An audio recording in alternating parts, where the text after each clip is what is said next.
Terminó la primera doble fecha de las eliminatorias sudamericanas rumbo al Mundial 2026 y mi primera conclusión es que con 7 clasificados, los 6 directos y el cupo a repechaje, las eliminatorias de Conmebol se volvieron más competitivas que en los últimos años. ¿Qué te parece?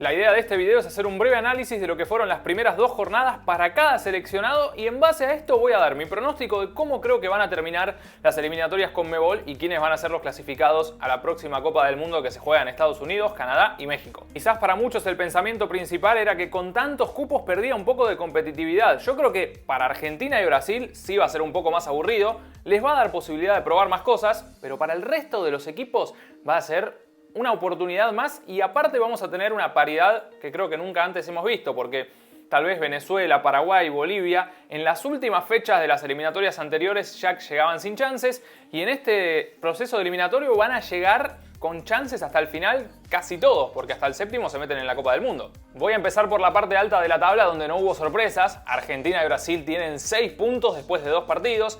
El equipo verde-amarelo, pentacampeón del mundo, le ganó por 5-1 a Bolivia como local, resultado esperable, y ganó en Perú 1-0 en un partido en el que hubo goles anulados.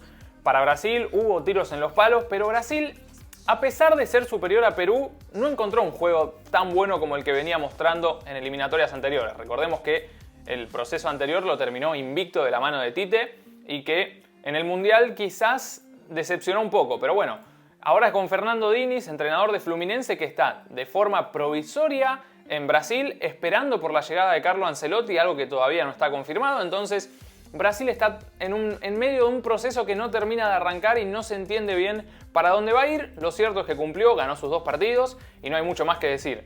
Del otro lado, Argentina está del lado completamente opuesto, está muy asentada, consiguiendo buen funcionamiento, consiguiendo buenos resultados. En Bolivia ganó sin Messi, derribando tal vez el mito de la altura que la propia Argentina se encargó de construir, mucho de la prensa también. Pero si vamos a los resultados, yo tengo acá en las eliminatorias rumbo a Qatar 2022, los resultados de Bolivia como local no fueron tan buenos. De hecho, podemos ver que ganó 4 partidos, empató 1 y perdió los 4 restantes. Entonces, no se trata de un seleccionado que sea tan fuerte como local. A pesar de que la altura juega su papel, no es suficiente para que Bolivia tenga grandes resultados en esta eliminatoria y por eso es que hace tantos años que no juega la Copa del Mundo. Importante destacar también que Messi salió sobre el final del partido ante Ecuador, con Bolivia ni siquiera fue al banco de suplentes, a tener en cuenta porque se empieza a ver la nueva etapa del seleccionado albiceleste sin su máxima estrella, pero con jugadores que están para reemplazarlo de muy buena manera. En el tercer lugar tenemos a Colombia, que para mí hizo un papel discreto, cumplió ganándole por la mínima a Venezuela como local y después se llevó un empate importante de Chile hasta cierto punto. Chile ya no es la generación dorada campeona de Copa América 2015-2016, recordemos que se perdió los últimos 2 mundiales, que aquellas figuras, algunos ya no están en la convocatoria y otros ya están con una edad bastante avanzada. Vamos a repasar un poco de lo que tiene el plantel de Chile en este momento. Como figuras máximas de aquel equipo tenemos a Arturo Vidal, que tiene 36 años, a Gary Medel con 36, Alexis Sánchez tiene 34, Aránguiz, que fue suplente, también tiene 34.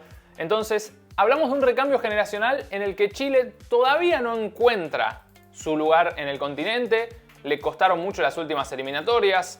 Entonces, para Colombia es importante no perder de visitante, es importante ese punto y más sobre todo teniendo en cuenta el nuevo formato que tiene un poquito más de margen, pero Colombia no termina de cerrar una fecha doble perfecta, ni mucho menos. Justamente Chile es uno de los más complicados porque perdió en Uruguay contra el equipo de Bielsa y empató como local, tiene solo 1 punto. No lo condena este arranque porque recién van 2 fechas y eran 2 rivales complicados, pero deberá mejorar bastante si quiere tener una posibilidad de clasificar al próximo Mundial. Justamente mencionábamos a Uruguay, que tuvo victoria de local y derrota de visitante.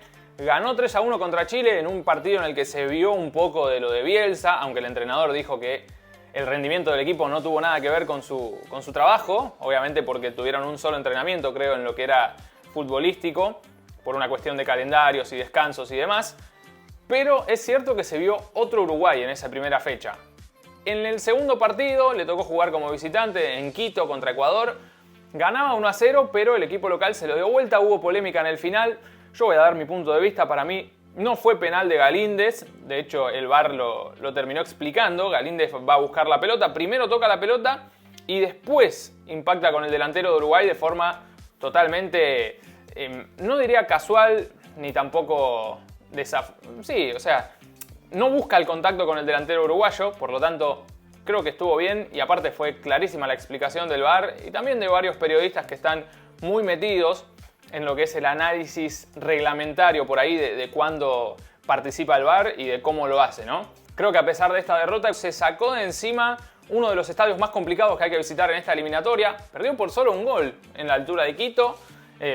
Había dejado buenas cosas ante Chile, entonces creo que es una doble fecha positiva para la Celeste, que va bien encaminada a jugar la próxima Copa del Mundo. Del otro lado tenemos Ecuador, que ni hablar. Para mí fue de lo más destacado de esta primera jornada. Le aguantó un 0-0 a Argentina como visitante hasta el final. Lo pudo ganar con un gol de Messi de tiro libre, que es una jugada totalmente aislada. La verdad es que no sufrió tanto Ecuador en ese partido y con Argentina es difícil no sufrir. Y después de local se lo dio vuelta a un Uruguay que es un equipo que juega todos los mundiales. Recordemos que la última vez que se perdió la Copa del Mundo el seleccionado de Charrúa fue en 2010. Y que, bueno, es máximo campeón de Copa América, uno de los 3 sudamericanos que ganaron el Mundial. Entonces, es valioso que le haya ganado al equipo de Bielsa. Recordemos que Ecuador tiene una quita de 3 puntos por la mala inclusión de Byron Castillo en las eliminatorias pasadas. Entonces, ahora tiene 0 puntos. Arrancó con -3, con la victoria ante Uruguay llega a 0 unidades. Por eso es que se mantiene en el 9º lugar y sigue por ahora fuera de los puestos de Mundial. Pero yo creo que Ecuador también va bien encaminado para esta Copa del Mundo. Ya mencionamos a todas las selecciones que ganaron al menos un partido, menos a una, la Vinotinto, que le ganó a Paraguay sobre el final con un gol de Salomón Rondón de penal. Resultado valiosísimo. Obligado a ganar estaba Venezuela si quería tener chances de clasificar a la Copa del Mundo con este nuevo formato. Para mí todavía tiene que demostrar más. Perdió por la mínima con Colombia de visitante, que no es tan mal resultado. Le ganó por la mínima a Paraguay como local. Era obligatorio que Venezuela ganara este partido si quería tener chances, porque Paraguay actualmente es de las selecciones más flojas del continente. Venezuela como local tenía que ganar este partido porque se le van a venir partidos complicados después de local. Si puede dejar puntos en casa, podrá ser ante Argentina, ante Brasil, quizás ante Uruguay. Eso tal vez le puede ganar incluso la Vinotinto, pero este partido contra Paraguay lo tenía que ganar y cumplió. Entonces, primera prueba superada para la selección de Fernando Batista. Vamos a ver cómo se le dan las próximas jornadas, pero le doy un voto de confianza a Venezuela. Para mí está un poco más organizada que en los últimos años y ojalá tenga buenos resultados. Y decíamos que Venezuela le ganó a Paraguay, el seleccionado albirrojo, que para mí está muy complicado. No le encuentra la vuelta a Guillermo Barros Esqueloto, que había tenido un muy buen paso por Boca, siendo 2 veces semifinalista de Libertadores, una vez subcampeón, ganando títulos en el fútbol argentino, pero no encuentra la vuelta en el seleccionado paraguayo y se nota bastante. Los resultados hablan por sí solos. Paraguay no entró al último mundial, de hecho no había clasificado ya al de Brasil 2014, tampoco al de Rusia 2018, repitió en Qatar 2022, pero me quedo con los resultados. Paraguay terminó 8º en la eliminatoria a Qatar. Ganó solamente 3 partidos de los 18 que jugó. Entonces queda claro que evidentemente le está costando al fútbol paraguayo. Creo que es algo que se nota también mirando el plantel de Paraguay. Veo muchos futbolistas que no están en el fútbol europeo. En otro momento quizás Paraguay tenía más jugadores que estaban en la elite del fútbol mundial y ahora no sucede lo mismo. Por ejemplo, Almirón sí está en Inglaterra. Después tenemos a Carlos, que es el arquero brasileño nacionalizado paraguayo que juega en la MLS, al igual que Diego Gómez, que está en Inter Miami con Messi. Pero tenemos a Ramón Sosa y a Blas Riveros en Talleres, a Matías Villasanti en Gremio, Gustavo Gómez en Palmeiras, Gabriel Avalos de Argentinos Juniors, Robert Rojas, que está jugando en Tigre de Argentina. Entonces hablamos de futbolistas que están, en los mejores casos, en los equipos más competitivos de Sudamérica, pero no de Europa. Y quizás este bajón de calidad está un escalón más abajo que lo que logró estar en otros años el seleccionado paraguayo con sus futbolistas. Y además deja puntos importantes, porque recordemos que en la primera jornada empató con Perú como local y Perú jugó todo el segundo tiempo con 10 jugadores por la expulsión de Advíncula. Entonces, desde el funcionamiento preocupa, porque Venezuela le ganó justamente, a pesar de que haya sido un gol de penal y sobre la hora, Venezuela hizo mejor las cosas que Paraguay. Y también desde los resultados. Si vamos estrictamente a los resultados, jugaste con uno más que tu rival todo el segundo tiempo y no le pudiste ganar de local.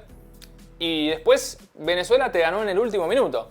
Entonces a Paraguay no se le dan ni de un lado ni del otro. Creo que es una de las selecciones más complicadas para esta eliminatoria. Y pasamos a hablar de Perú, que es otro de los que está en la zona baja de la tabla. Como dijimos, sacó un empate valioso ante Paraguay porque era de visitante y porque jugó con uno menos todo el segundo tiempo. Le tocó recibir a la siempre difícil Brasil y le hizo fuerza hasta el final. Es cierto que Brasil fue superior, que fue el que más intentó, que fue el que tuvo las más claras, que tuvo goles anulados y que se llevó los 3 puntos sobre el final. Pero bueno, Perú se saca de encima un partido complicado, casi le saca un punto a Brasil, que para lo que significa Brasil en las eliminatorias sudamericanas, sacarle un punto, sea de la manera que sea, es valiosísimo. Y creo que tiene bastante por delante, ¿no? Perú creo que puede ser un seleccionado que sume más puntos en las próximas fechas. Se sacó de encima, como dije recién, un partido muy difícil de los que tendrá de local. Quizás de visitante, en un contexto normal, le podría haber sacado un triunfo a Paraguay, pero con uno menos se llevó un empate. Entran 6 directo, el séptimo va a repechaje. Me parece que Perú va a ser uno de los que esté ahí peleando por uno de esos cupos finales. Y dejé para el final a Bolivia, que para mí es la peor selección de Sudamérica en este momento. Su mejor pasar fue hace unos años, pero hace rato que no está en un buen presente. Y también se ve reflejado en los clubes sudamericanos. A excepción de Bolívar, que hizo una gran Libertadores este año y llevaba bastante tiempo sin hacerlo. Sus equipos en Sudamericana no son competitivos. Sus equipos en Libertadores, salvo Bolívar y a veces The Strongest, que este grupo, por ejemplo, terminó último, pero el resto suelen tener muy malos resultados en el continente. De hecho, Blooming y Oriente Petrolero tuvieron una pésima Copa Sudamericana.